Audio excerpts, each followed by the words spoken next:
hanya KPU, pihak lain juga aktif mengajak pemilih untuk menggunakan hak pilihnya, khususnya kaum milenial yang berjumlah lebih dari 40%, termasuk Dr. Lia Lastari yang mengajak kaum milenial agar tidak golput. Hai, namanya Rita. Tertarik dunia politik? Kayaknya kurang tertarik. Oke, tahu pemilu kapan? Tahu. 17 April kan? Sudah punya pilihan? Sudah. Namanya siapa? Hai, namanya Ayu. Tertarik dunia politik? Enggak tertarik. Kenapa? Karena ribet. Politik itu Terlalu ribet. banyak main-main belakang. Sudah punya pilihan? Sudah. Generasi milenial memiliki peran penting untuk menentukan masa depan. Salah satunya melalui pemilu 17 April nanti. Apalagi jumlah pemilih milenial cukup banyak. Dengan jumlah tersebut, suara kaum milenial sangat diharapkan dalam pemilu nanti. Hal ini yang disadari Dr. Lia Lastaria. Tokoh muda Bengkulu ini meminta kaum milenial harus sadar politik. Tahu tidak kapan pemilihan? Belum tahu kapan pemilihannya. Tapi siapa namanya? Alifa. Alifa sudah punya pilihan. Belum pasti Om, belum tahunya. Tidak. Tidak tahu? Tidak. Tertarik ke dunia politik? Tidak. Tidak tertarik ke dunia politik, kenapa? Tidak hanya mengharapkan peran aktif kaum milenial di pemilu, aspirasi kelompok ini juga akan diperhatikan oleh para pemenang nanti. Dr. Lia menyadari kekuatan yang dimiliki kaum milenial. Karenanya mereka harus mendapat perhatian lebih agar menjadi generasi yang tanggap,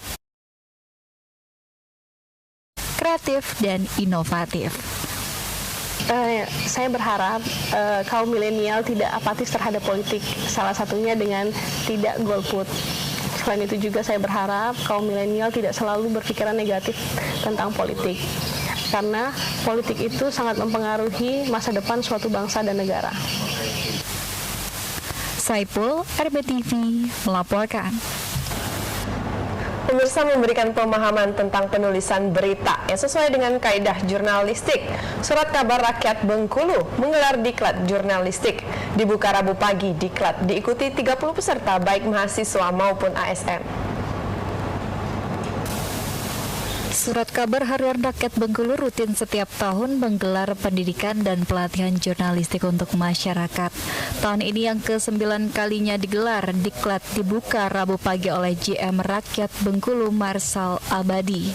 Dijelaskan Marsal, diklat bertujuan memberikan pemahaman kepada peserta mengenai cara menulis berita yang baik dan benar sesuai dengan kaidah jurnalistik. Mengingat saat ini media massa semakin menjamur, namun tulisan yang dihasilkan tidak sesuai dengan kaidah. Kita berharap dengan pelatihan jurnalistik ini bisa memberikan pemahaman kepada semua pihak, khususnya peserta. Itu kan dasar-dasar jurnalistik, termasuk penulisan teknik penulisan maupun yang lainnya, di mana tetap berpedoman pada kaidah-kaidah dan politik. Diklat jurnalistik digelar hingga 16 Februari. Dibanding dengan tahun sebelumnya, tahun ini peserta diklat mengalami peningkatan. Ada 30 peserta yang ikut baik dari mahasiswa hingga ASN. Selain belajar teori, peserta juga akan langsung terjun ke lapangan, mempraktikkan ilmu jurnalistik yang sudah didapatinya. Pas untuk diikuti oleh mereka, sehingga nanti ketika ada kegiatan di daerah, kegiatan dilakukan oleh kepala daerahnya, ataupun ada program-program yang perlu disampaikan kepada masyarakat, mereka bisa mengolah informasi data sehingga bisa dipublikasikan kepada masyarakat yang cukup menarik, sehingga pesan apa yang disampaikan itu bisa misalnya cepat diterima oleh masyarakat. Selain itu akan ada reward untuk peserta terbaik. Mereka akan diberikan kesempatan bergabung menjadi salah satu bagian rakyat Bengkulu. Siska Harliana, RBTV melaporkan. Pemirsa, pasca pertemuan Wali Kota, Wakil Wali Kota, dan Wakil Ketua 2 DPRD Kemanajemen Pelindo beberapa waktu lalu, dipastikan hibah lahan Pelindo akan dilakukan selambat-lambatnya minggu depan. Hanya saja mendekati proses hibah lahan, pemerintah dan Pelindo menemukan dugaan warga yang akan menjual lahan mereka ke masyarakat lain. Pasca pertemuan Wali Kota Helmi Hasan, Wakil Wali Kota Didi Wahyudi, dan Wakil Ketua 2 DPRD Kota Tengku Zulkarnain ke Pelindo beberapa waktu lalu, hibah lahan Pelindo 12,8 hektar untuk 500 warga RW 2 Kelurahan Sumberjaya akan segera diselesaikan. Saat ini proses pemindahan lahan sudah berjalan 95% dan dirancang penyerahan lahan selambatnya pekan depan.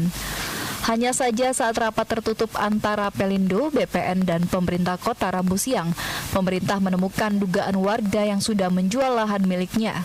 Dari temuan ini, Wakil Wali Kota dan Wakil Ketua 2 DPRD Kota Tengku Zulkarnain mengingatkan warga untuk tidak menjual lahan tersebut. Jika memang terbukti ada jual beli lahan, warga yang bersangkutan akan berujung pada ranah pidana.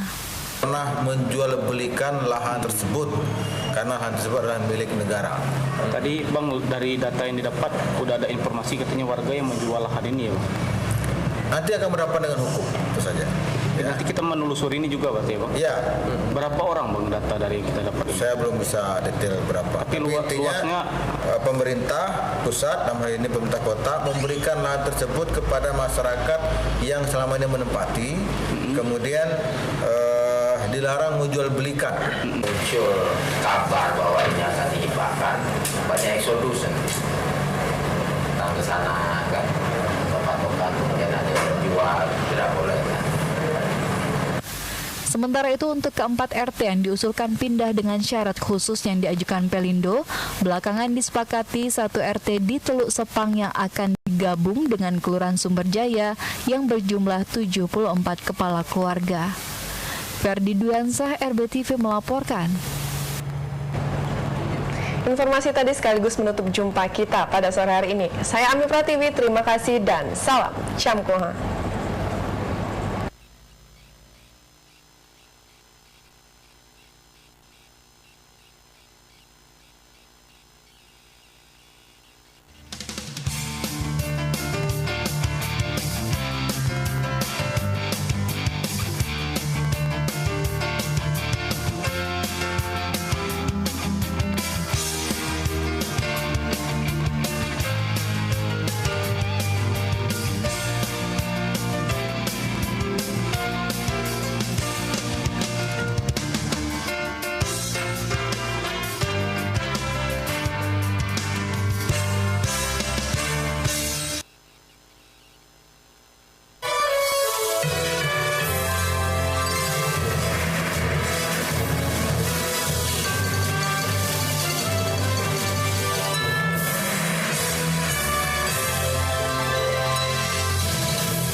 Salam sehat, saya Dr. Lia.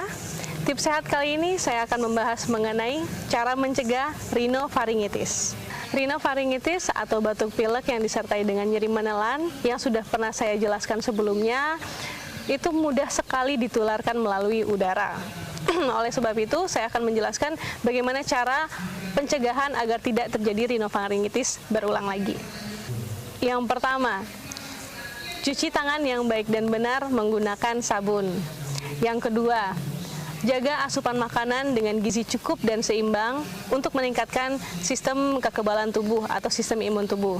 Kemudian, apabila kondisi tubuh kita kurang baik atau kurang fit, ada baiknya kita mengurangi atau menghindari kontak langsung dengan penderita rhinofaringitis. Dan yang terakhir, kita dapat mengkonsumsi suplemen atau multivitamin jika dibutuhkan. Demikianlah tips sehat dari saya, semoga bermanfaat untuk kita semua. Jaga kesehatan keluarga Anda, karena mencegah lebih baik dari mengobati. Saya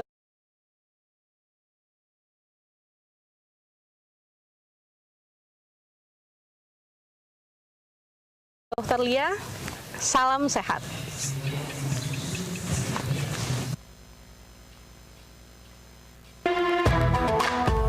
Wali Kota Bengkulu Haji Helmi Hasan mengajak